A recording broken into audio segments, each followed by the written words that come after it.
This meeting is being recorded. Ahí estamos. Ok, ¿están viendo? Sí, ¿no? Sí. ¿Se ve la pantalla? Ok, bueno. Bueno, antes de empezar un poco, déjenme recordar lo que vimos en la charla, en la última que tuvimos allá en el mes de diciembre.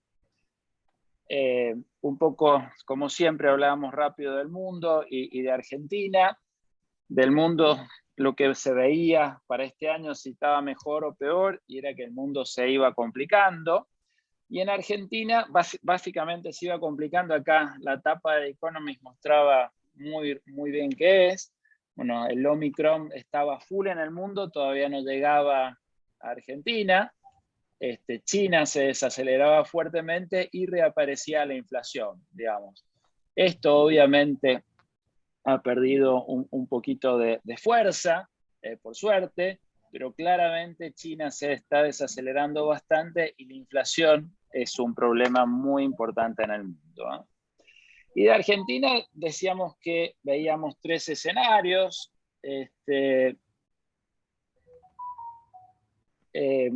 Básicamente un gobierno moderado, uno intermedio y uno totalmente populista.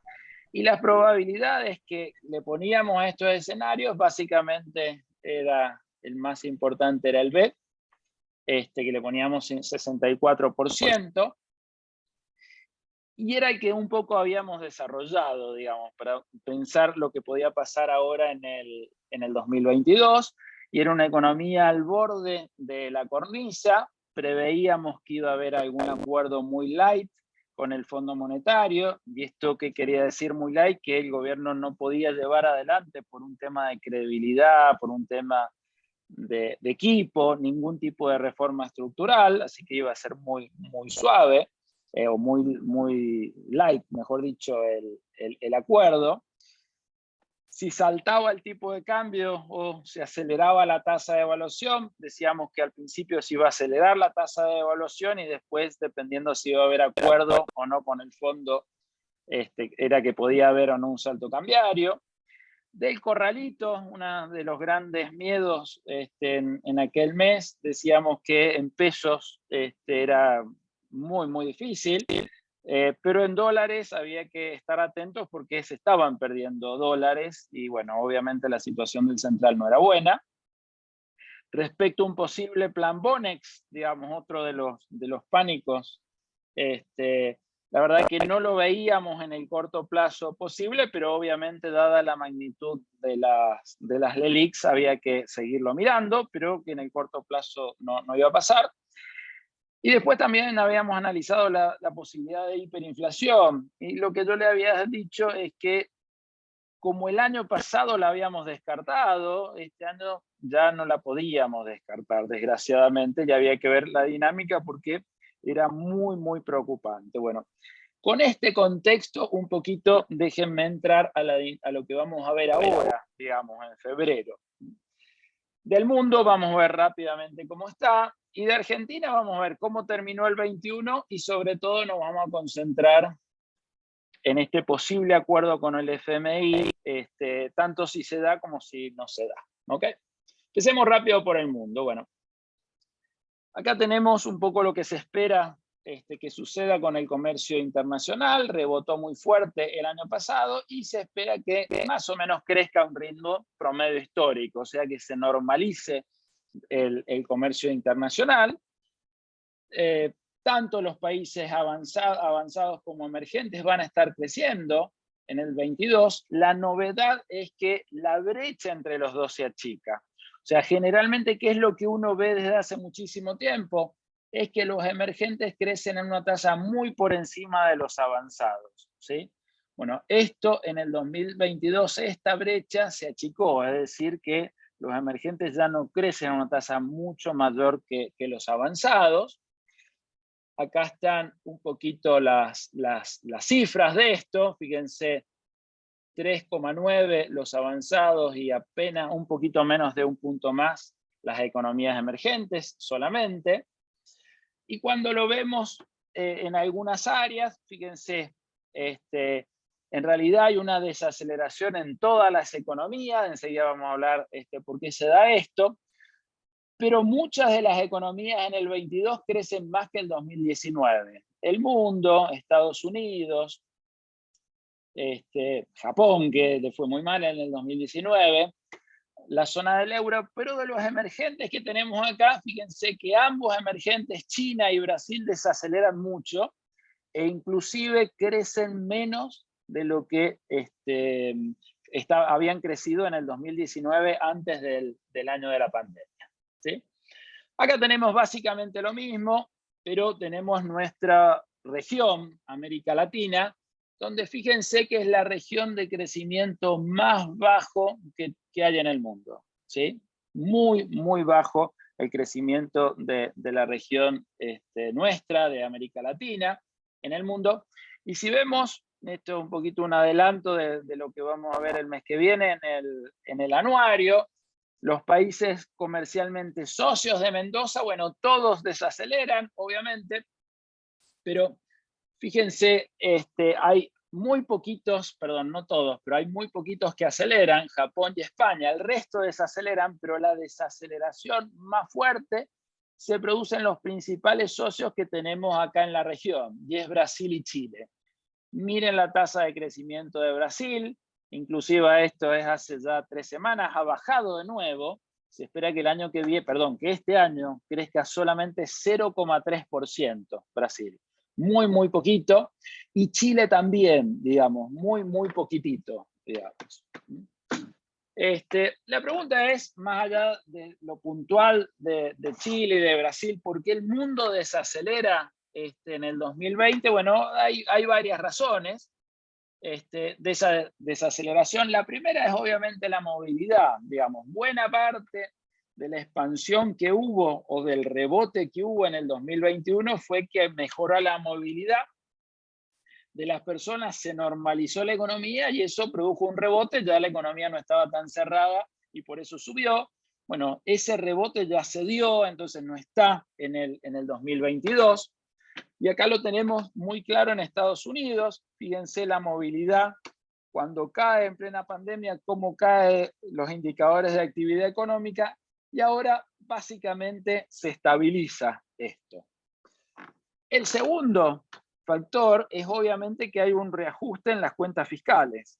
2020 hubo un déficit fenomenal, se empezó a revertir un poquito en el 2021 y se sigue revirtiendo el déficit fiscal para el 2022. Fíjense el promedio del mundo, cómo va bajando el déficit fiscal, y acá en los emergentes y en los países avanzados. Es decir, la deuda explotó en el 2020 como consecuencia del déficit y ahora están un poquito tratando de reducir ese fuerte déficit la mayoría de los países.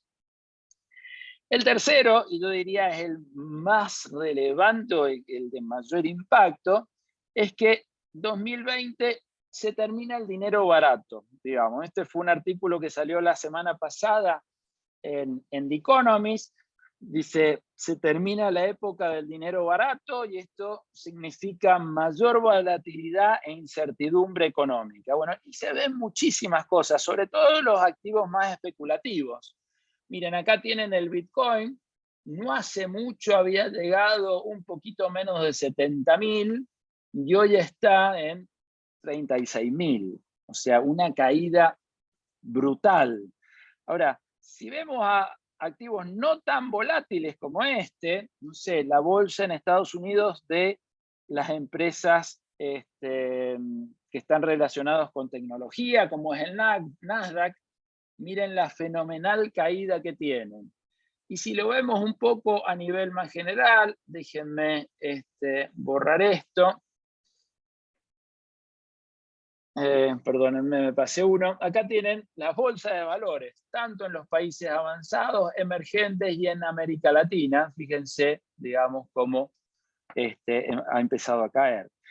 ¿Qué es lo que pasa? ¿Por qué se empiezan a ajustar el precio de estos activos? Bueno, porque ha empezado a subir la tasa de interés en Estados Unidos. La tasa de interés en Estados Unidos ha empezado a subir Y esta obviamente sube la tasa de interés en Estados Unidos, entonces eso afecta la actividad económica, es una de las razones de la desaceleración.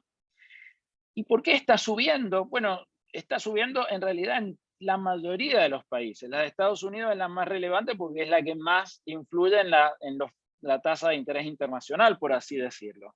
Y está subiendo por un fenómeno que hemos visto varias veces el año pasado, que es el aumento en la tasa de inflación.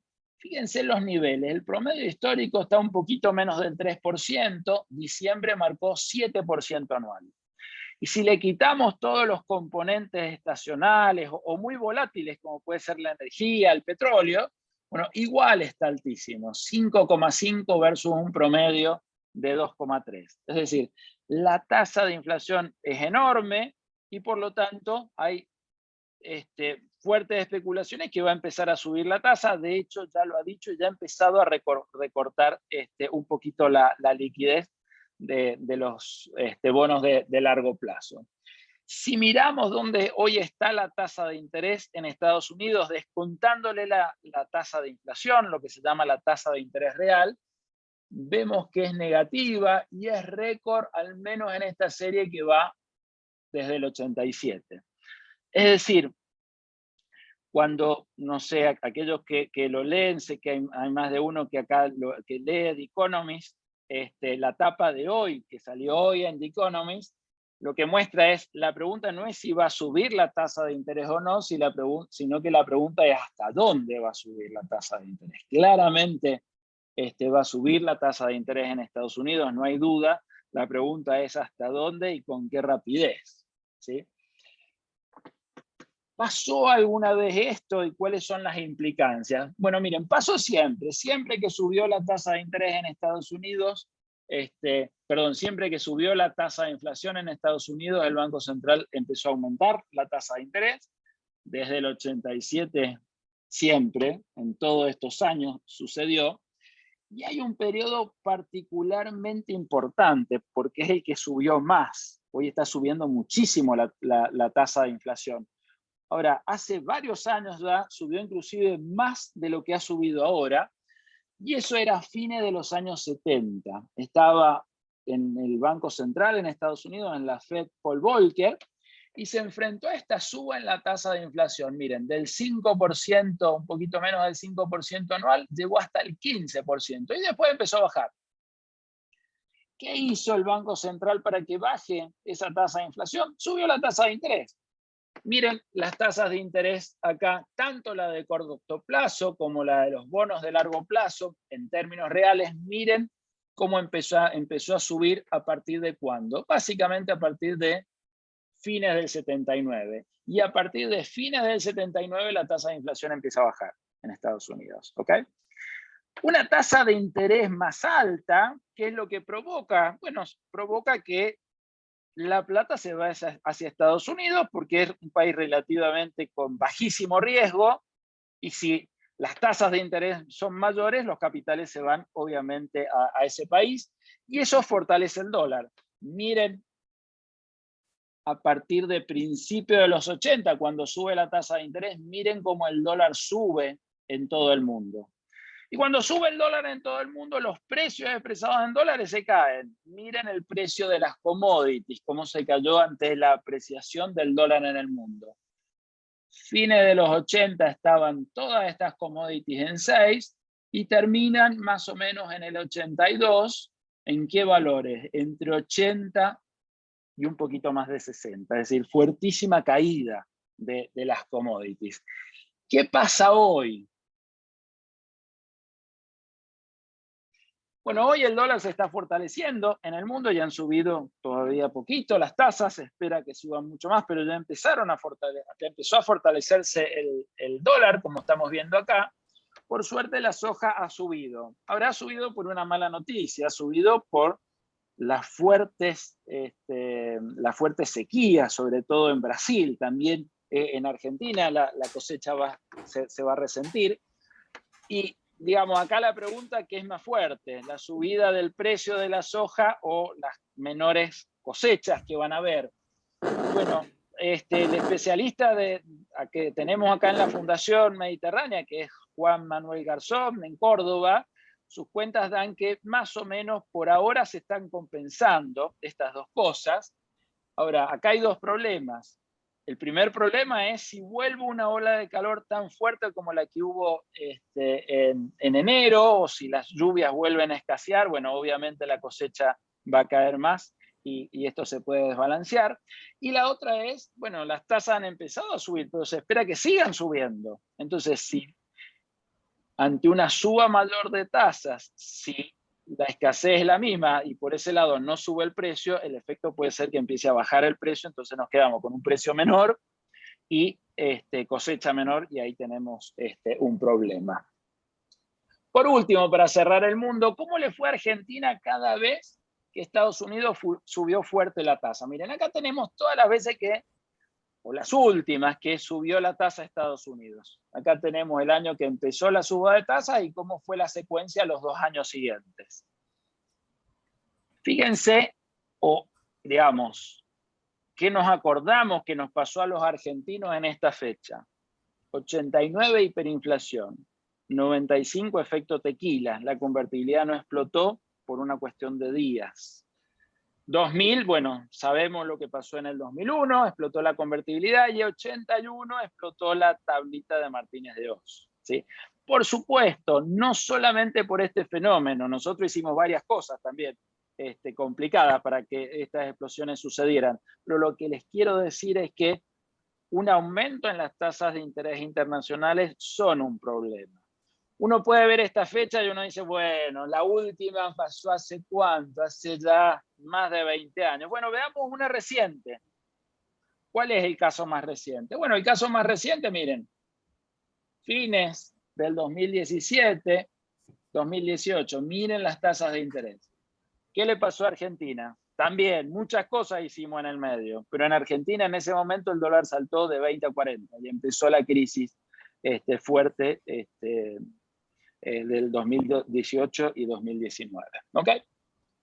Entonces, ese es el panorama, digamos, lo que veíamos en diciembre, un mundo más complicado, claramente es así, y vamos a ver la dinámica de la tasa y cómo le pega o no a nuestras commodities. Vamos a Argentina. Bueno, lo sabemos todos, 2021, lo esperable sucedió, hubo muy fuerte rebote, aunque mucho más fuerte de lo que esperábamos nosotros, ¿sí? La verdad que nosotros, nuestras expectativas eran que el rebote fuera del 8%, terminó siendo 10%. Vamos a ver por qué, digamos, qué es lo que no esperábamos que fuera tan fuerte. ¿Cuáles fueron las causas de esto? Bueno, distintas causas, obviamente como en el mundo. Recuperar la movilidad fue un factor muy importante. En realidad más que en el mundo, como digamos, la cuarentena en Argentina fue un poquito más fuerte o bastante más fuerte que el promedio del mundo. Bueno, al abrirse la economía, el salto que se pega tiene que ser más fuerte. Y está clarísimo acá, miren, acá está la movilidad de las personas que van a trabajar. En plena pandemia se cayó y la actividad económica se cayó. Esto se recupera y esto se recupera. Pero fíjense acá, ya la movilidad, ya segundo, tercer trimestre, ya estábamos con la economía no funcionando perfectamente, pero casi, digamos. Pocas actividades ya no quedaban por normalizarse. Sin embargo, esto que se había planchado la actividad económica, miren en el tercer trimestre, empezó a subir. ¿Qué pasó acá? Bueno, acá vino el plan Platita, antes de las elecciones, ¿sí? Que tuvo un efecto mucho más importante del que pensábamos nosotros, porque fue más fuerte del que pensábamos nosotros. ¿Cuánto fue? Bueno, cuantifiquémoslo. Miren la emisión monetaria para financiar al Tesoro. Miren cómo venían. Positivo, pero cada vez más bajo. Miren el tercer trimestre cómo salta y miren octubre cómo salta. Realmente muy fuerte. Toda la carne en el asador pusieron. ¿Y qué consecuencias tuvo esta? Bueno, lograron una subida en el nivel de actividad económica, pero bueno, todos sabemos que también hubo otras consecuencias. La tasa de inflación se aceleró y los tipos de cambio también se pusieron bastante nerviosos y fuertísimas presiones con el dólar. ¿Okay? El gobierno, con esta mejora en la actividad económica, recuperó la confianza, y la verdad que no, digamos. Cuando uno miren, este es el indicador de confianza del gobierno que lleva la Universidad Di Tella. ¿Dónde terminó el año pasado? Terminó muy, muy bajo la confianza del gobierno, no tan bajo como en la época de final de la Rúa y Duhalde, más arriba que eso, pero bastante similar. Perdónenme, acá tenemos el periodo 1 de Cristina Kirchner. Esto es la crisis del campo, que ahí nomás vino la crisis internacional de la subprime, así que están más o menos en ese nivel. Acá tenemos la segunda caída que vino después del cepo de Cristina, y acá tenemos Macri, digamos, el peor momento de Macri antes de las elecciones. Bueno, el gobierno está con un nivel de confianza inclusive menor que el peor momento de Macri, según esta encuesta. Bueno, dijimos que había 3 razones. Acá tenemos la primera, acá tenemos la segunda, y esta es la tercera: precios internacionales. La verdad que precios internacionales jugó un rol muy, muy importante. Subieron todos los precios de las IMPO, pero subieron mucho más los precios de las Expo nuestras. Y esto es como le pasa a una empresa. Imagínense que los precios nuestros de venta de los bienes que vendemos crecen mucho más que los precios de los insumos. Hoy le viene bárbaro a la empresa. Esa relación se llama términos de intercambio. Y esos términos de intercambio, miren, si vemos una serie larga, desde 1990 hasta ahora, es decir, el cociente de precios de Expo sobre IMPO, estamos casi en un récord, ¿sí? O sea, precios muy, muy, muy buenos. Ahora, si bien el rebote fue muy importante y más de lo esperado, la verdad es que los últimos meses del año pasado terminaron bastante complicados. La economía, decíamos, con el plan Platita tuvo otro rebote acá, pero fíjense a fin de año, ya se había desacelerado fuertemente. Monetaria y fiscalmente, con el plan Platita, obviamente terminaron muy mal. Ahí está la emisión para financiar al Tesoro. Si vemos el déficit fiscal, pasa exactamente lo mismo. El sector externo terminó mal. Miren, los precios en realidad externos fueron muy buenos, se recuperaron. La balanza comercial también se recuperó. Entonces ustedes dirán, ¿cómo puede ser que si esto fue bueno y esto fue bueno? Fíjense, bajó acá, pero comparado con un año antes, bastante mayor. Entonces la pregunta es, ¿por qué decimos que esto fue malo? Y decimos que esto fue malo porque el Banco Central, a pesar de esas excelentes condiciones externas, fíjense la venta de dólares, ¿sí? Siguió perdiendo dólares, ¿ok? ¿Qué más sucedió? Bueno, siguió perdiendo dólares el Banco Central, entonces la cantidad de dólares con la que terminó el año fue muy poquitito. Fíjense, esto era lo de reservas líquidas solamente. O sea, el numerito daba creo que 3.800, de los cuales un poquito más de 1.000 eran líquidos, realmente muy, muy poquito. La inflación de un salto, miren la núcleo, 4,4%. O sea, enorme, enorme. Esa fue la inflación que tuvimos en diciembre. La de enero se especula que también va a ser muy alta, no tanto la núcleo, sino la general. Algunos hablan hasta del 5%, entre 4 y 5%. Vamos a ver qué es lo que dice el INDEC en unas semanas. La prima de riesgo país empezó a subir. Obviamente, bajo estas condiciones, los dólares libres, ¿no? El dólar blue, los dólares financieros, tanto con acciones o con bonos, la verdad, niveles muy, muy altos. Los depósitos, fíjense, venían en caída libre, se empezaron a recuperar, pero volvieron a caer de nuevo. Y en este clima de tensión, ¿esto cuándo es? Esto hace una semana, no hace más que esto. Se especulaba con el default al fondo del viernes, si se pagaba o no se pagaba, y ese día se anuncia el acuerdo, ¿ok? Reacción de los mercados de todo esto. Bueno, la verdad que las reacciones no fueron espectacular, pero no fueron malas. Todos los mercados se recuperaron. Fíjense la evolución de los dólares, ¿sí? Es verdad, el blue después de lo de Máximo subió un poquito, hoy de nuevo está alto, pero fíjense los dólares financieros, ¿ah? O sea, este dólar financiero, el de sacar plata del país para comprando acciones en Estados Unidos, había llegado a 230, ¿okay? Muy, muy fuerte. La devaluación esperada por los mercados financieros a futuro se redujo. Fíjense, esto era antes del anuncio y esto es lo que se esperaba ayer, más o menos una devaluación mensual cercana a un poquito menos del 4%, 3,7%, de ahí. Esto sigue estando muy por arriba de lo que está devaluando el Banco Central, ¿sí? Miren el Banco Central. Frenó la devaluación muy fuerte para las elecciones, en el 1%, y obviamente la aceleró. Hoy está más o menos en 2,3%. Es decir, la ha acelerado, pero los mercados esperan que siga acelerando, pese a que esto ha bajado, está muy por encima de lo que está haciendo el Banco Central por ahora. ¿Qué pasó con la bolsa y los precios de los bonos? Bueno, venían en caída libre, precios muy bajos y se recuperaron. ¿Okay? La bolsa ya cayó un poquito, pero hay alguna recuperación neta, digamos, con el anuncio. Y la prima de riesgo, obviamente, al recuperarse los precios de los bonos, la prima de riesgo país que venía subiendo, bajó un escaloncito. O sea que la reacción en principio de los mercados, bien. Vamos al acuerdo con el fondo. Bueno, ¿qué es lo que vamos a hablar? Vamos a hablar de lo que se sabe y qué se puede inferir a partir de eso. ¿Ok?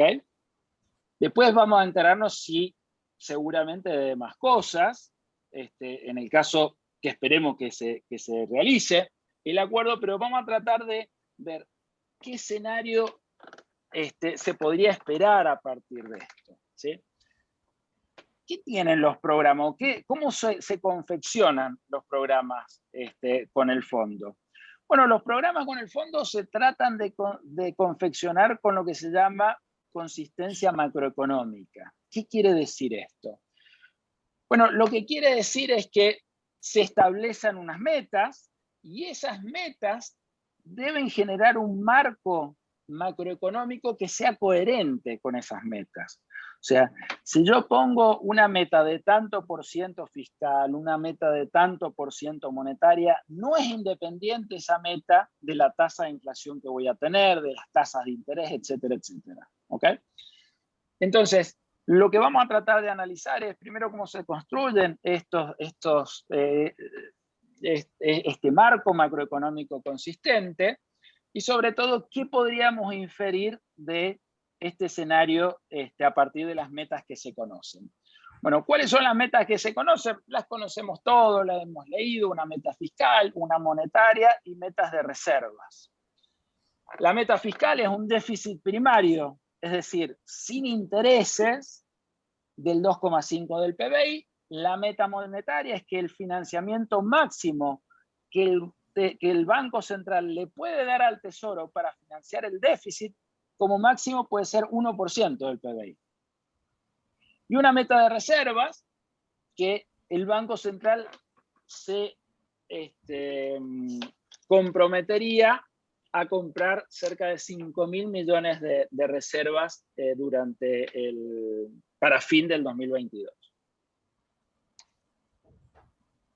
Dudas. Bueno, los programas con el fondo no se hacen con metas en términos del PBI. Es más fácil leer la meta en términos del PBI. Pero al ser la meta en términos del PBI, esto puede ser engañoso. ¿Por qué? Porque si el gobierno infla más, el PBI nominal infla más la economía, genera más inflación, el PBI nominal sube y por lo tanto el déficit fiscal en términos del PBI mágicamente se reduce. Para que esto no suceda, Los programas definitivos con el fondo, los que están en cualquier carta de intención, no tienen metas en términos del PBI, tienen metas nominales, es decir, números concretos. Entonces, esto claramente no lo conocemos, pero sí lo vamos a conocer cuando esté la carta de intención.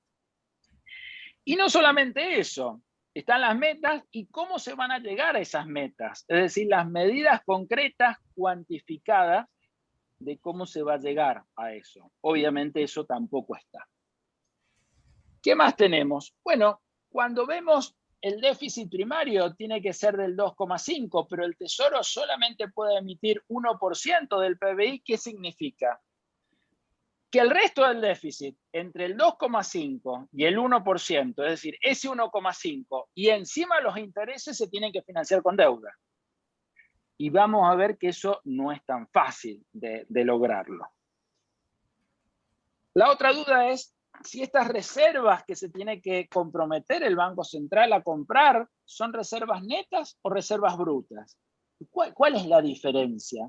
Bueno, si fuesen reservas brutas, como el FMI aparentemente le va a devolver la plata que pagó en el último año la Argentina al fondo por la deuda, estos DES que nos dieron y los usamos para devolver, serían más o menos 5.000 millones de dólares. Entonces, si eso fuese así, no serían mayores reservas netas porque son del banco, son las que vienen del fondo. Pero no son netas si no son brutas. Pero hay una diferencia muy importante, porque si las recibe de esa forma no tendría que emitir pesos para comprarlas. Ahora, si son reservas netas, tiene que sacarlas del banco, del balance comercial, de la diferencia de exportaciones e importaciones, tiene que comprar esos dólares y ahí sí, para comprarle los dólares al sector privado, tiene que emitir dinero y eso obviamente tiene consecuencias sobre la inflación. Así que todavía eso no lo sabemos. Otras metas, bueno, nadie sabe si va a haber en principio un acuerdo de este tipo, lo habrán escuchado varias veces, siempre tiene reformas estructurales. Esto lo decíamos en diciembre. Era imposible esperar reformas estructurales. O sea, reformas en serio, como una reforma impositiva, una reforma previsional, una reforma laboral, una apertura de la economía, el gobierno no tiene ninguna credibilidad, ningún poder para llevarlas a cabo en estos 2 años que le quedan. Entonces era muy difícil esperar esto. O sea que eso era básicamente algo bastante esperado que no sucediera. Ahora, muchas veces en los programas del fondo tienen metas en cuanto al endeudamiento del Banco Central, concretamente en nuestro país, las LELIQs. De eso no se ha hablado nada y es un punto muy importante, como vamos a ver enseguida. O sea que son dudas que estoy planteando, ¿sí? Y la última de las dudas, que no es menor, ¿cuál de las metas estas son indicativas y cuáles son de criterios de ejecución cuantitativa? ¿Qué quiere decir esto? Las metas indicativas es, si no se cumplen, hay que pedir un waiver, un perdón, pero el acuerdo no se cae. Ahora, si los criterios de ejecución no se cumplen, el acuerdo se cae y hay que prácticamente hacer otro acuerdo. Entonces esto es muy importante y la verdad nadie ha dicho nada, todavía no se sabe de estas 3 metas que se conocen, sí, cómo van a ser. ¿Okay? Entonces, lo que vamos a tratar de hacer es, vamos a, en base a estas metas, ver cuál es el cuadro macroeconómico que resulte consistente con esas metas. Y para ello, el primer punto que tenemos que ver es la parte fiscal. El primer punto es supuestos de cosas que no conocemos o no estamos seguros. Bueno, vamos a construirlo como si el gobierno lo cumpliese al acuerdo, ¿sí? O sea, tanto el Tesoro como el Banco Central cumplen las metas acordadas. Más que una rayita, acá le debería poner 2 manitos rezando, digamos, porque es un deseo, pero bueno, vamos a suponer eso. El segundo es, vamos a suponer que las metas de acumulación de reservas son netas. Es decir, el Banco Central, ¿qué es lo que han dado a entender? Pero la verdad que no lo han especificado. O sea que el Banco Central debería salir a comprar 5.000 millones de dólares. Vamos a suponer que la tasa de la LELIQ aumenta, hoy está en el 40%, la aumentan al 45%. Y vamos a suponer que el stock del LELIQ y pases, todos los pasivos remunerados del Banco Central, crecen al ritmo del PBI, de forma tal que se mantiene constante la relación LELIQ y pases sobre el PBI. Fíjense que esto más o menos está en el 10%. Pego un salto muy fuerte acá. ¿Y por qué suponemos esto? Porque suponer que crece mucho más podría ser explosivo, ¿sí? Como pasó en algún momento, ¿se acuerdan? 2018, digamos, con las LEVAX. Así que vamos a suponer esto y después enseguida lo vamos a explicar un poquito más. Estos básicamente son los supuestos. Entonces, empecemos por las cuentas fiscales. Miren, acá tenemos la historia de las cuentas fiscales. 19, 20 y 21 para poner en contexto lo que se compromete el gobierno. ¿Qué se compromete desde el punto de vista fiscal para el 2022? Bueno, este 2,5 sería este de acá, el déficit primario. Fíjense, esta sería la reducción. Sería un poquito más porque este que está acá, en realidad, ha tenido varias cosas. Por un lado, ha tenido el impuesto extraordinario, digamos, a la riqueza. Esos son casi 0,5 puntos que no van a estar en el 2022, es decir, que esto podría ya ser un punto de reducción, ¿ok? Por otro lado, si uno lo piensa, bueno, si no hacen nada, la verdad que los subsidios deberían seguir creciendo, y han crecido, los subsidios se han duplicado de un año al otro, en términos nominales, ¿sí? Así que la verdad que hay varias cosas que hacer, pero esta sería la meta que conocemos para el déficit primario. ¿Cuántos serían los intereses y por lo tanto el déficit total? Bueno, acá están los intereses y el déficit total bajaría en esto. Todo esto es lo que hay que financiar. ¿Qué quiere decir financiar? Conseguir nueva plata, no es hacer rollover, no es refinanciar, sino es conseguir nueva plata. De esos 3,8%, lo que se compromete el Banco Central es financiar de ese 3,8% un 1% con dinero, con emisión monetaria. Fíjense que bajaría bastante la emisión monetaria por ese concepto en el año siguiente, aunque no baja mucho el déficit total. ¿Qué quiere decir esto? Que el resto se tiene que conseguir vía deuda. Y fíjense el monto que hay que conseguir. Está todo en términos del PBI. ¿Cuánto se consiguieron los últimos años? Poquito menos del 2, y estos últimos 2 años, 1. Y acá se tienen que conseguir 3. Por lo tanto, esto es uno de los principales puntos y muy complicados, digamos. ¿Esto de dónde va a salir? El fondo no va a poner un peso para esto. Esto tiene que salir básicamente del mercado interno, porque dada la prima de riesgo es impensable que el resto del mundo no financie, y menos en un contexto como el que describí al principio, que van a empezar a subir las tasas, ¿ok? Entonces, financiamiento interno de un nivel como este, por eso es que se espera que empiecen a subir las tasas de interés para hacer obviamente más atractivo ese financiamiento, ¿sí? Bueno, ¿cómo hacemos para juntar esta parte fiscal con la parte monetaria? Bueno, el Fondo Monetario utiliza un modelo bastante viejo, pero muy efectivo, que es el que se denomina el enfoque monetario del balance de pago, que fue creado algún premio Nobel, Mandel, Harvey Johnson. Bueno, ese no fue premio Nobel, pero también tuvo mucho que ver, allá por fines de los 80. Y lo que hace es justamente ver los fenómenos monetarios que hay detrás de las cuentas externas, y tienen un link muy importante con la parte fiscal. Entonces empecemos por la demanda de dinero, o sea, la demanda de base monetaria, ¿sí? O sea, ¿quiénes demandan plata? ¿Quiénes necesitan plata? La gente. ¿Y la gente qué tiene? El efectivo. Esto sería el efectivo en poder del público. ¿Y quiénes además tienen plata? Los bancos, ¿sí? Esos son los que demandan dinero, o base monetaria, para ser un poquito más riguroso. ¿Y en base a qué demandan más o demandan menos dinero? Bueno, acá tenemos cuánto demandaron o cuánto aumentó la demanda de cada uno de los sectores, miremos el total en los últimos años. Miren, más o menos 2,2, 2,1 y 2,6 puntos del PBI. Ese es el aumento en la demanda de esos sectores. ¿Y por qué pueden demandar más o demandar menos? ¿Cuáles son los factores a que lleva que bancos y la gente o los actores económicos demanden más o menos dinero? Porque lo que tenemos que determinar es cuánto van a querer tener de dinero en el 2022. Bueno, los factores, el primer factor es la evolución de la economía. Mientras la economía crece más, hay muchas más transacciones, entonces se necesita más dinero. El segundo es la evolución de los precios. Si los precios suben mucho, todo es más caro y necesitamos más billetes para hacer las mismas transacciones. ¿Cuántos billetes ahora andan con ustedes en el bolsillo? No sé, billetes de 500, de 1000. ¿Cuánto tenían hace, no sé, 10 años? Probablemente mucho más ahora. La gran diferencia no ha sido que la economía ha mejorado, sino que han sido los precios.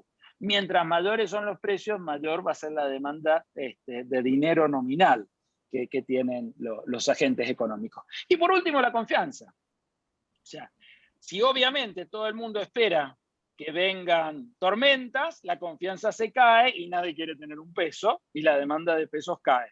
Ahora, si la gente confía, obviamente la demanda de dinero sube y la gente quiere tener más pesos. Esto va a determinar en realidad el aumento o disminución en la demanda de dinero en el 2022. Empecemos por el primer punto, evolución de la economía. ¿Cuánto puede crecer la economía el año que viene? Bueno, veamos los motores de crecimiento de corto plazo. ¿Cuáles son? No son tantos. Motores de afuera, motores internos y algunos motores exógenos que no dependen un poco de la política económica ni de la economía del mundo. ¿Cuáles son los motores de afuera? Bueno, lo que pasa con los precios de capitales, si entra o sale plata del país, y lo que pasa con nuestros socios comerciales. ¿Qué pasó en el 2021? Bueno, de Argentina salió plata y por lo tanto fue contractivo. Ahora, los precios fueron buenísimos el año pasado y los socios crecieron muchísimo, es decir, esto fue muy expansivo. ¿Qué se espera para el 2022? Precios internacionales no sabemos. Hoy está muy alto, pero vamos a ver qué sucede con la tasa de interés y si esto cae o no. En principio uno no puede ser muy optimista que esto siga creciendo, ya están muy altos. ¿Okay? Movimientos de capitales, y acá depende de la confianza. Para que la gente saque los dólares del colchón o traiga la plata, los dólares de afuera hacia acá, hace falta confianza. Vamos a ver enseguida si eso se puede generar o no. Y los socios comerciales, ¿cuánto nos van a dar? Muy poquito. La mayoría se desaceleran y los que están muy cerca van a crecer muy poquito. Brasil prácticamente no va a crecer este año. O sea que no hay grandes esperanzas ahí. ¿Cuáles son los motores internos? Bueno, son básicamente dos, política fiscal y monetaria. ¿Cómo fue esto el año pasado? La fiscal, la primera parte del año fue contractivo, el gasto bajaba. ¿Cómo bajaba? Y pues le cortaron a los jubilados, le licuaron las jubilaciones a los jubilados. Segunda parte del año apareció el plan platita y fue muy expansivo. La política monetaria, ¿cómo fue? Fue fuertemente expansiva el año pasado. ¿Cómo va a ser este año? Y si hacemos el acuerdo, las dos van a ser contractivas. Es decir, de acá no podemos esperar mucho, digamos, que ayude a la actividad económica. ¿Y los motores exógenos cuáles son? Bueno, son básicamente dos. La cosecha del agro, que depende del clima, y la evolución de la pandemia. El año pasado, ¿cómo fue? Muy expansivo, muy buena cosecha, y el COVID obviamente generó, digamos, la movilidad que hubo comparado con el año pasado fue enorme, entonces fue muy expansivo. Ahora, esa movilidad ya está casi en la normalidad, o sea que de acá no podemos esperar muchísimo. Y de acá la cosecha sabemos que va a ser mala. Así que la verdad que, fíjense, ¿qué es lo que tenemos acá? Y lo que puede ayudar son estas dos cosas. Confianza, generará confianza.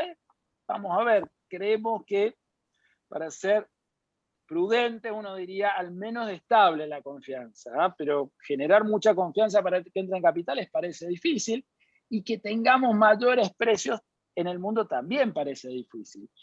Por lo tanto, el escenario más probable es que la economía mucho no puede crecer. Miren, acá tenemos la actividad económica. Miren, esta es la desaceleración del cuarto trimestre. ¿Qué es lo que vamos a calcular? ¿Qué pasaría si la economía el año que viene no creciese nada? Esto es lo que se llama el arrastre estadístico. Miren, si no creciese nada, esto viene acá, este que está ahí, y de ahí en más es como un electrocardiograma. Se queda quieto, fijo. Ahora, cuando medimos el crecimiento, medimos el promedio de un año respecto al promedio de otro año. El promedio de este año va a estar acá, pero el promedio de este año, del 21, va a estar acá. Entonces, esa diferencia da 3%. O sea, ¿qué le estoy diciendo? La economía punta a punta no va a crecer, pero en promedio crece 3%. Y ese es el supuesto que vamos a utilizar, básicamente porque vemos que no hay muchos motivos para que crezca mucho más, y además el que ha utilizado el Fondo Monetario según se ha conocido públicamente. ¿Ah? Entonces acá le vamos a poner 3%. Confianza. Bueno, después lo vamos a fundamentar por qué, pero vamos a suponer que no hay grandes cambios en la confianza. Y déjenme para el final esto de precios, ¿ok?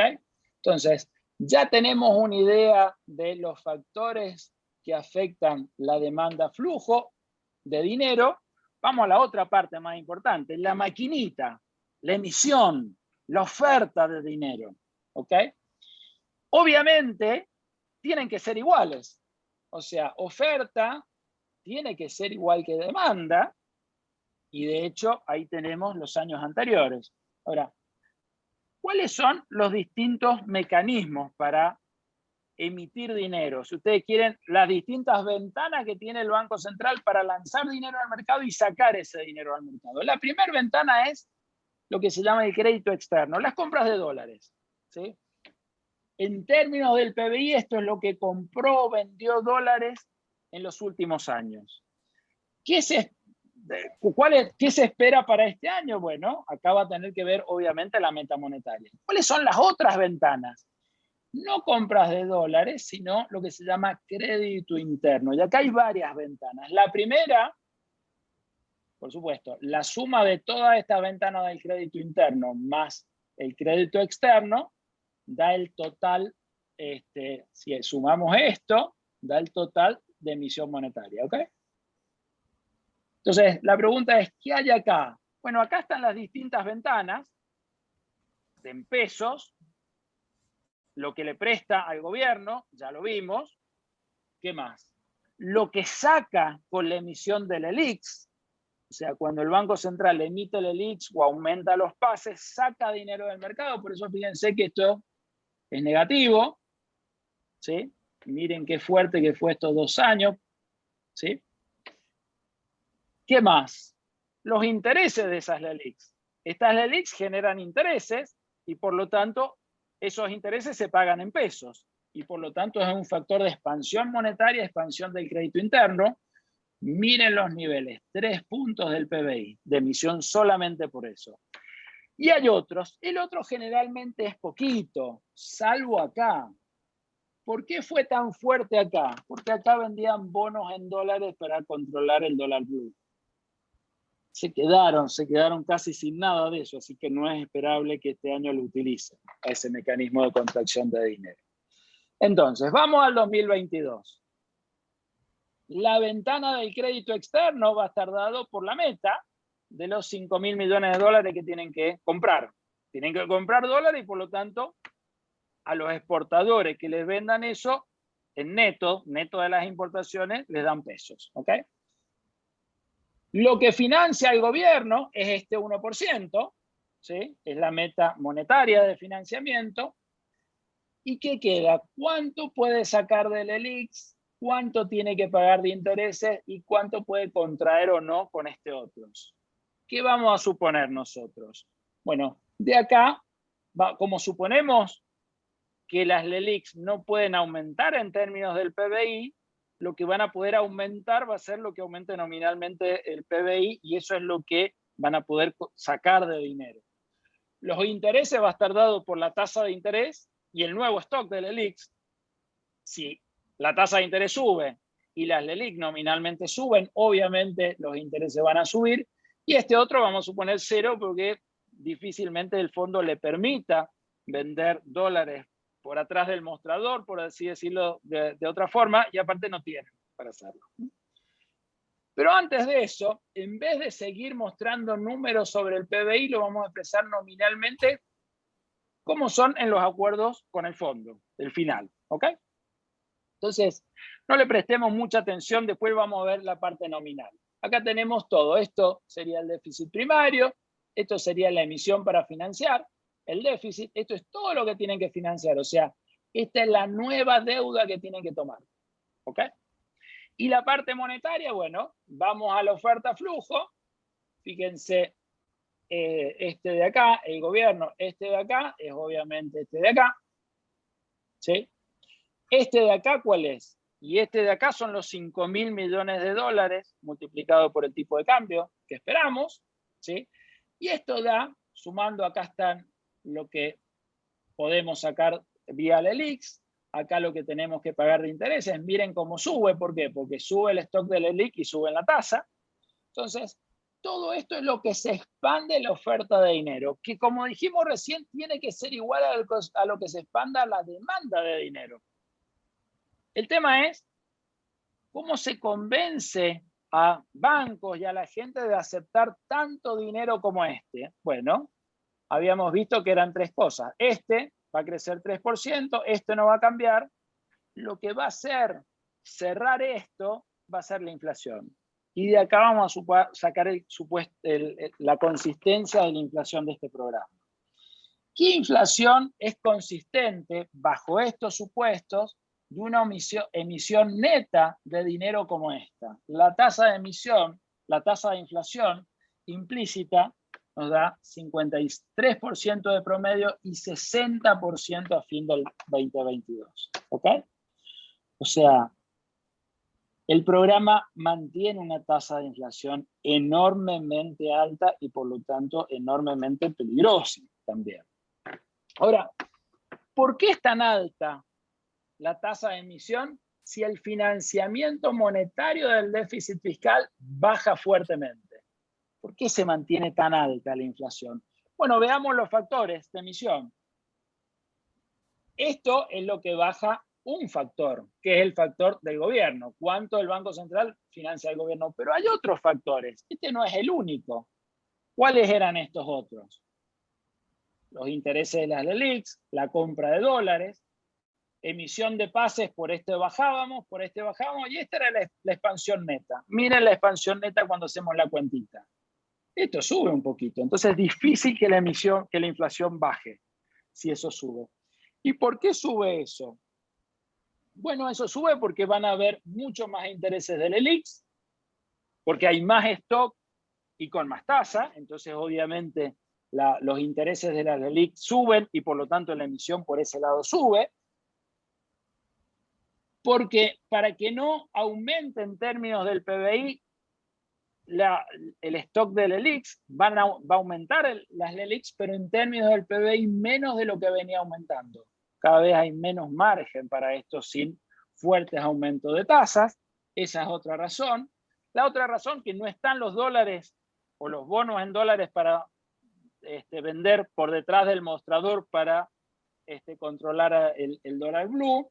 Y por último, porque el Banco Central también se compromete a comprar dólares. Entonces, esto que está acá puede ser de alguna forma menor. Bueno, hay tres motivos por los cuales se podría reducir estos factores de emisión y por lo tanto tratar de bajar esa tasa de emisión monetaria. ¿Cuál sería el primero? Bajar la emisión al gobierno, que este sea más chico. Ahora, este puede ser más chico por dos cosas: que consiga más deuda o porque bajen el déficit fiscal. Que consigan más deuda es casi imposible, es muy difícil conseguir lo que ya tienen que conseguir. O sea que solamente podría ser más chico si hacen un ajuste más fuerte del que han dicho. Es decir, el déficit primario menor al 2,5% del PBI, lo cual parece difícil. Segunda forma, que se emitan más LELIQs. O sea, que este que está acá sea más alto y sea más fuerte y se saquen más pesos. Ahora, ¿cuál es el problema? Si se sacan más pesos, el stock de la LELIQ en términos del PBI va a subir. Para que suba tienen que ofrecer una tasa aún mayor.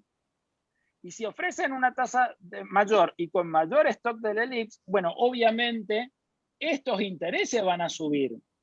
Lo que nos da a nosotros la simulación es que si la tasa de la LELIQ pasa a ser positiva, mayor que la inflación, el modelo puede resultar explosivo. ¿Qué quiere decir eso?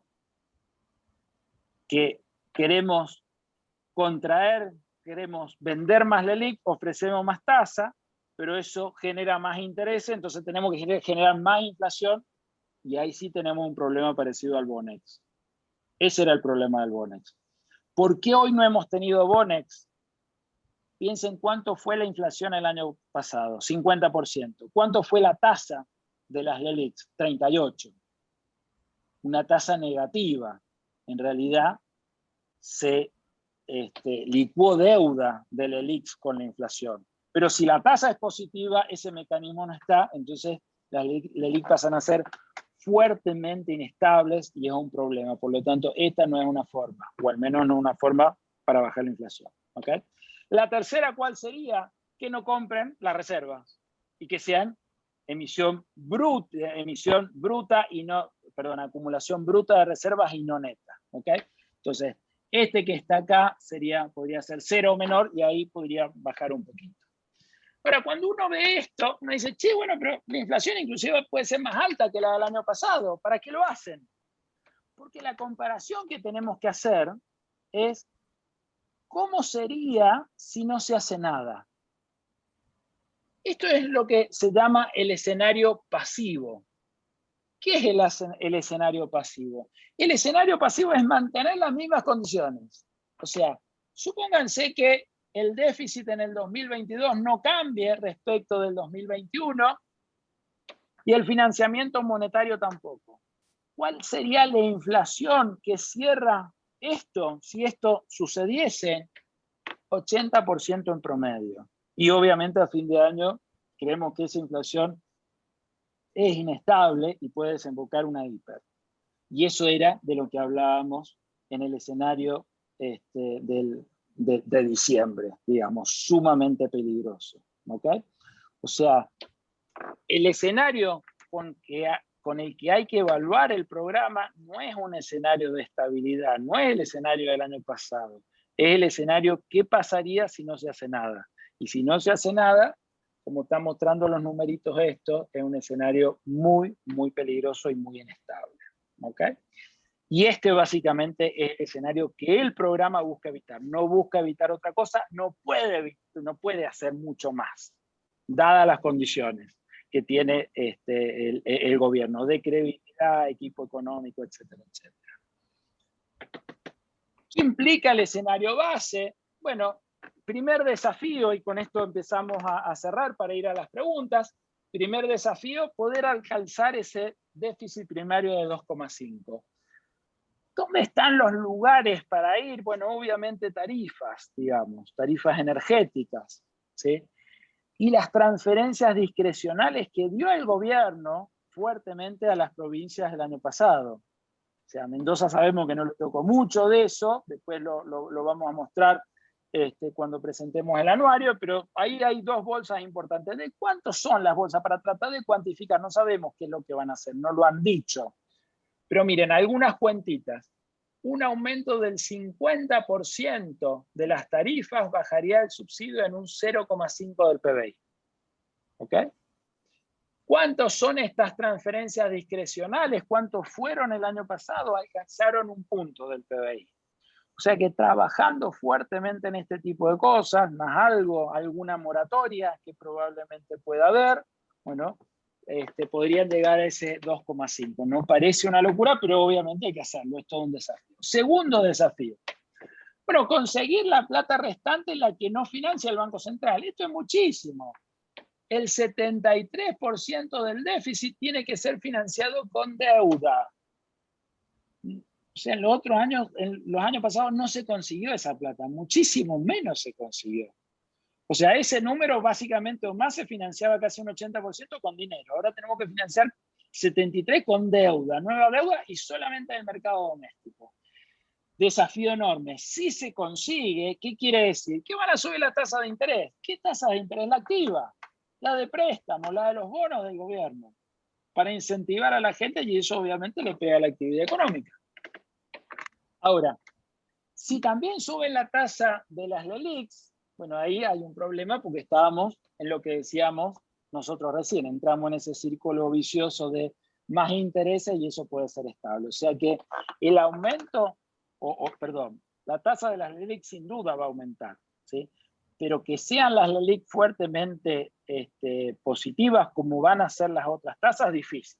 Pues si eso pasa, el escenario es muy peligroso. Si las tasas de LELIQ no son positivas, bueno, la de plazo fijo tampoco, porque la tasa de plazo fijo el banco la tiene que poner para ganar algo de plata por abajo de la tasa de interés de las LELIQ. Es decir, las que van a ser positivas son las activas, la tasa de préstamos. ¿Sí? Tercer punto. Inflación requerida para que el plan sea consistente. ¿Cuál es la inflación? Que surge enormemente alta, como decíamos recién. ¿Y esto qué quiere decir? Que una tasa alta es como hacer un asado y tener, no sé, una garrafa de gas al lado. No sabemos en qué explota, en qué momento se nos va. Los niveles son enormes. ¿Sí? A ver, 60% de inflación implica tasas mensuales cerca del 4%. La hiper del 89, que llegó a 200% en el mes de julio, mensual. ¿Cuánto era en diciembre del 88? Cerca de 6. O sea que el camino a la hiper no es pasar de 5% a 6, 7, así hasta llegar a 200. No, es muy rápido. O sea, la gente entra en pánico, esa confianza que decíamos cae, la demanda de dinero se destruye y se vuelve todo con una gran espiral. O sea que es bastante peligroso el nivel. ¿Ok? ¿Qué quiere decir? Bueno, si la inflación va a estar en 55%, el Banco Central no puede estar devaluando como está devaluando ahora 2,3% mensual. La tiene que acelerar necesariamente a la tasa de devaluación del dólar oficial. ¿Ok? Pero hasta el jueves pasado, como venía la cosa, lo que íbamos a ver era un salto cambiario. Bueno, con el programa, ese salto cambiario, al menos en el corto plazo, claramente lo pueden evitar. Entonces, alta inflación y falta de reformas estructurales, ¿qué da? Bueno, da un combo que lo que va a hacer es que imposible que mejore la confianza. Y si no mejora la confianza, imposible encontrar un fenómeno importante sobre la actividad económica, como ha sucedido con otros planes. ¿Okay? O sea, no habría que esperar eso. Mirando los puntos anteriores, mirando los conflictos políticos, digamos, todos sabemos lo que está pasando hoy en el partido gobernante, la renuncia de Máximo, etcétera, etcétera, y el escenario externo, ese combo, ¿qué es lo que da? Bueno, fuertes riesgos de fracaso del plan y o abandono del programa es un riesgo, ¿sí? O sea, sin dudas. Dólar. Bueno, miren, acá tenemos el dólar en poder adquisitivo de ahora. Esto lo mostramos muchas veces, pero bueno, ahora está en precios de febrero de ahora, ¿sí? O sea, no sé hoy cuánto cerró, pero ayer estaba en 2.17. El dólar blue es un dólar alto, sí, claro, miren el histórico. Pero como decimos siempre, el dólar blue es el ticket para subir al Arca de Noé. ¿Cuándo vamos a comprar ese ticket? Cuando vemos las cosas mal. Si la cosa está bien, no lo vamos a comprar. Entonces, si esto mejora un poquito, el dólar podría perder contra la inflación. Ahora, si empeora, si el plan no se hace, si el plan fracasa, por supuesto que le va a ganar. ¿Y cuánto le puede ganar? Por mucho. Miren en épocas turbulentas a cuánto estuvo el dólar. El dólar, cuando cae Isabel Perón y asumen los militares, era un dólar a precio de hoy un poquito menos de 600. El dólar de Malvinas, 400. El dólar de la hiper, 700. ¿Ok? O sea, claramente el blue va a depender de cómo siga la cosa. ¿sí? Si el programa se hace, bueno, puede seguir a la inflación, no va a generar mucha confianza, así que puede ser un poquito menos, pero tampoco esperemos un blue baratísimo. En términos de los oficiales, bueno, ¿qué es lo que esperamos? Fíjense que no está atrasadísimo el dólar, más o menos está en términos históricos con relativamente buenos precios. O sea que uno esperaría que pueda ganarle un poquito a la inflación o que vaya a la inflación, pero no al 2,3%. ¿Sí? Por supuesto, si se cae el programa, bueno, ahí el riesgo de salto es mucho más importante y por lo tanto riesgo de espiralización. Conclusiones y comentarios. Bueno, sin acuerdo con el fondo ni reducción del déficit fiscal, el escenario claramente, el base que hemos estado analizando se vuelve muy, muy inestable. Ahora, alcanzar las metas no va a ser sencillo. ¿Por qué? Porque requiere de un gobierno que tiene poca confianza, poca poder, está muy mal en las encuestas, poca confianza de la gente. Bueno, realice un ajuste del déficit fiscal y obtenga un nivel de financiamiento que fue muy superior al que pudo obtener los próximos 2 años. Entonces, estos desafíos claramente son muy complicados de sortear. Esperamos tasas positivas, porque el nuevo endeudamiento va a ser importante para financiar el resto, pero no debería alcanzar ni a la LELIQ ni a los plazos fijos, sino se puede volver, como decíamos, inestable y desequilibrar el sistema. El programa de llevarse a cabo, ¿cuál es el objetivo? Intentar que la economía no explote.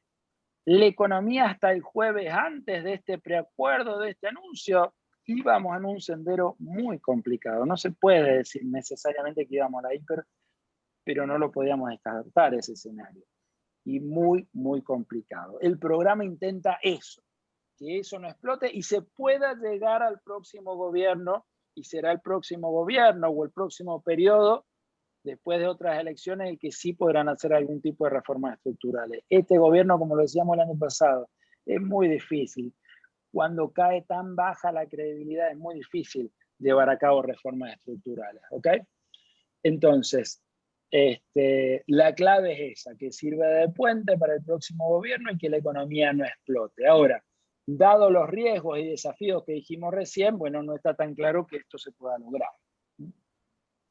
Si el programa fracasa, bueno, un problemón, porque hemos usado la última bala de plata. ¿Qué más tenemos? Es un problemón, ¿sí? El programa difícilmente restablezca la confianza para que entren capitales y la economía tenga un resurgimiento de la inversión fuerte. ¿Por qué? Porque no incluye ninguna solución a los problemas estructurales. ¿Cuáles son los problemas estructurales? Impositivo, previsional, laboral, apertura de la economía, digamos. Cero de eso, ¿sí? Ahora, tampoco era esperable que lo hiciera, repito. Es como que hay que pedir las cosas que se pueden hacer, no las cosas que no se pueden hacer. Si a mí ustedes me piden hoy correr una maratón de 42 kilómetros, no lo puedo hacer. Si me entreno, a lo mejor podría hacer 10 kilómetros, no sé, una media maratón entera imposible. ¿Okay? Entonces, ese es lo que hay que mirarlo en ese punto. Y la alternativa si esto no se hiciera. ¿Okay? Bueno, acá está justamente, dado el bajo grado de confianza, el gobierno tampoco habría podido plantear e implementar cambios estructurales, aunque sí podría haber hecho algo con el sistema cambiario, digamos, algún desdoblamiento que claramente mejoraría un poquito la situación, pero bueno, lamentablemente por ahora de eso no hay nada. Ojalá encontremos alguna novedad. Un punto importante, y acá esto es, la verdad, muy buena información. Por ahí estaba Juan Antonio Zapata. Juan Antonio Zapata ha formado una especie de Zoom, la verdad, muy, muy bueno, todos los domingos, muy, muy exclusivo. Por ahí he tenido la suerte que me inviten. Hay 2 funcionarios, creo que uno que es funcionario todavía y un exfuncionario del fondo. El exfuncionario del fondo tuvo cargos importantísimos. Bueno, los 2 dijeron en ese Zoom este domingo que el Fondo Monetario no puede de ninguna forma obligar a sacar por ley el programa. O sea que Esto que nos hemos enterado ahora hace unos días de la renuncia de Kirch, de Máximo, y por lo tanto las chances de que parte del grupo que él comanda de diputados voten en el Congreso el programa, bueno, parecen no son tan fuertes como antes. Entonces, la verdad que esto había dicho, es más, creo que hay una ley, creo que la ley de presupuesto pide que salga por ley el acuerdo con el fondo. Bueno, el fondo no lo exigiría en principio, o no tiene la obligación, o no, perdón, no puede obligar a la Argentina a exigirlo. Esto es un punto muy importante. Ahora, ¿esto no quiere decir que sea importante? Sí, claro que es importante. Para los mercados, imagínense que es 10 veces mejor, para el fondo es 10 veces mejor que salga por ley que por decreto. Y sobre todo para el propio gobierno. ¿Por qué? Porque para el propio gobierno pues, tendría que cambiar una ley o hacer un decreto derogando esa ley que había sacado. Y además para la propia seguridad jurídica, digamos, porque si ponen el gancho lo estaría poniendo el Congreso, si no lo estarían poniendo ellos solos. ¿Sí? Entonces, bueno, básicamente este es el análisis que quería mostrarle de cómo estamos viendo el acuerdo. Y bueno, antes de empezar a las preguntas, déjenme contarles que el próximo 8 de marzo, creo que es el número 16 o 17, anuario que vamos a presentar. Lo vamos a presentar, como les decía, el 8 de marzo a las 6:30 en el Hyatt. Bueno, estamos cerrándolos y bueno, hay cosas bastante relevantes del análisis de Mendoza y cómo le influye todo esto a la provincia. Bueno, básicamente esto es lo que les quería decir. Corto acá, si pueden hablar.